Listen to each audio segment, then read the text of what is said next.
Donc ici, à la SPA, nous accueillons une quarantaine de chiens que nous sortons prioritairement de la fourrière de Sainte-Marie, c'est-à-dire qui est juste à côté, et nous sortons des chats, comme ce beau chat que j'ai dans les bras. Et notre travail est donc de pucer, de stériliser, de vacciner les animaux pour les mettre à l'adoption.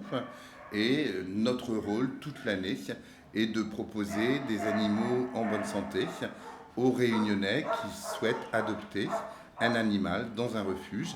Et quand on adopte un animal dans un refuge, eh bien, on sauve d'autres animaux de fourrière, puisque bien évidemment, nous, chaque semaine, nous allons en fourrière pour sauver les animaux de l'euthanasie. Donc nous avons reçu aujourd'hui la visite du préfet dans le cadre d'un plan de communication sur la lutte contre l'errance animale. Donc il va y avoir toute une communication faite par l'État sur la nécessité, quand on a un animal et qu'on aime son animal, de le stériliser, de l'identifier, d'en prendre soin en le vaccinant. Et c'est extrêmement important puisque l'errance animale à La Réunion, c'est vraiment un fléau. Comme le rappelait le préfet, les derniers comptages datent de 2018 et on évalue la population errante en chiens de près de 73 000 chiens et chiennes. Et ces animaux en liberté, errants, se reproduisent bien évidemment puisque souvent, ils n'ont pas, même tout le temps, ils n'ont pas été stérilisés. Donc voilà, donc c'est très très important que de lutter contre l'errance. C'est très important que de proposer à la population réunionnaise une politique de stérilisation gratuite pour les personnes qui sont non imposables et pour les personnes qui ont de faibles revenus, même si elles sont imposables. Quand on en vient à traiter les animaux avec violence, c'est qu'il y a quelque chose qui ne va pas dans notre foutu monde, puisque c'est vraiment pas normal que de s'attaquer à des animaux sans défense, juste pour le plaisir de les torturer et de les faire souffrir.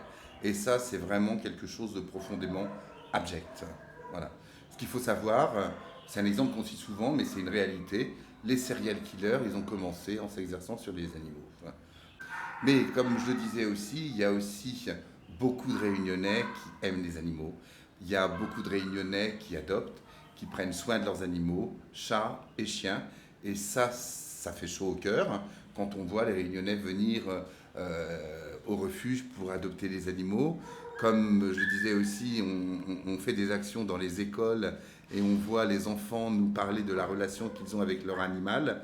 On se dit que la relève est là en termes d'empathie et de compréhension d'une autre forme de vie que la nôtre humaine et la forme de vie des chats et des chiens. Nous avons commencé à réfléchir à tout ça en mars de l'année dernière, réuni un COPIL départemental, un second récemment, et entre-temps, on a bien évidemment travaillé avec les services de l'État concernés, avec le monde associatif, avec les collectivités, pour essayer d'organiser un peu ce plan de lutte contre l'errance animale. Alors, ça prend différentes formes. Vous avez au plus près du terrain, dans les EPCI, sous la responsabilité des sous-préfets d'arrondissement, des comités techniques qui réunissent les collectivités, les communes, les EPCI, les services municipaux, les polices municipales, la gendarmerie, la police, enfin tous les acteurs concernés, pour essayer de dresser un bilan par arrondissement, un bilan du territoire, de ce que sont les problèmes, les besoins, les réponses à y apporter. Tout ça, ça nous donnera une vue sur le département. En parallèle, on a voulu recueillir un point de vue scientifique en constituant un comité technique et scientifique avec la profession vétérinaire, le monde de la recherche, notamment au travers du CIRAD, l'université, avec Santé publique France et d'autres partenaires avec lesquels on va essayer de comprendre le phénomène et de voir quels sont les remèdes ou les solutions les plus appropriées à la lutte contre l'errance, puisqu'on se rend compte que 5 ans après la première étude, on est sensiblement au même point, c'est-à-dire que malgré les efforts et les investissements, rien n'a véritablement changé. Troisième facteur, c'est un plan de communication qui a été annoncé, donc qui va essayer de sensibiliser le public parce que c'est l'affaire de tous. Il ne s'agit pas d'une affaire de professionnels ou de responsables ou d'autorités. Le Réunionnais, la Réunionnaise, qui a un animal de compagnie, doit participer à cet effort.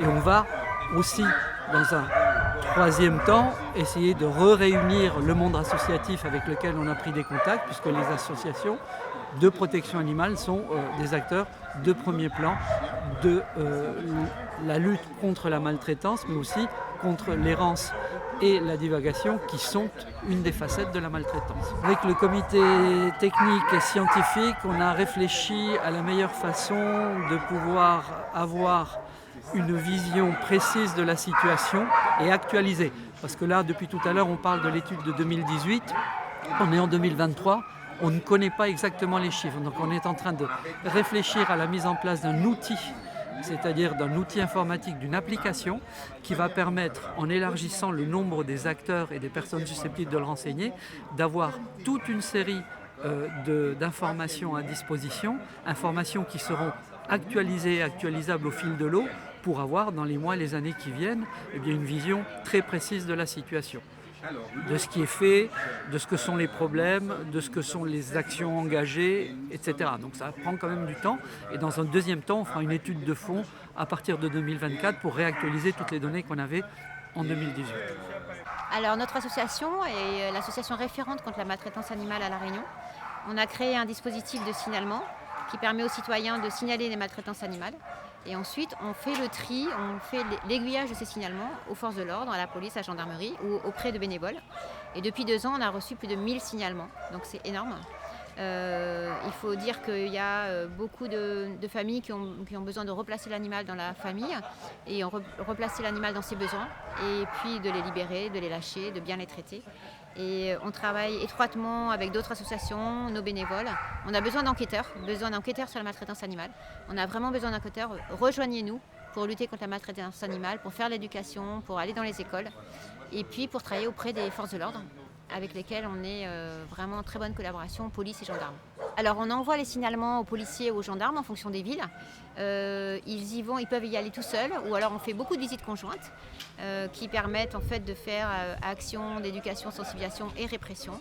En fonction des cas, si les cas sont graves, les animaux sont retirés ou placés sous association ou sinon on améliore les conditions de vie sur site. Et on a formé plus de 40 policiers et gendarmes en juin 2023 et on va renouveler ces formations d'ici la fin de l'année pour former encore plus de policiers et de gendarmes. Alors la formation, c'est donner les bases des conduites à tenir, comment on va catégoriser la maltraitance animale, quelles sont les fiches réflexes, les actions judiciaires à mettre en place, comment les infractions, les délits, la divagation, la non-identification, l'abandon, la maltraitance, absence de soins, absence de nourriture.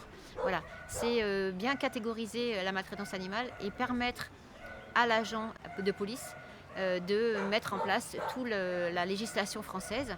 Il faut savoir qu'il y a plus de 250 infractions sur l'animal qui existent et donc appliquer les lois d'une manière professionnelle. Vous savez que la non-identification d'un animal, c'est 750 €. Par contre, l'abandon, ça peut aller jusqu'à 35 000 € et 3 ans de prison. Si vous tuez votre animal, ce qui est interdit par la loi, ça peut être jusqu'à 5 ans de prison, 45 000 € d'amende. Voilà. Donc il y a des peines extrêmement graves si vous portez atteinte à la vie de votre animal. Je vous présente Sia, qui est un ravissant chaton, chat adulte, qui a été déposé par un monsieur qui l'a trouvé dans la rue.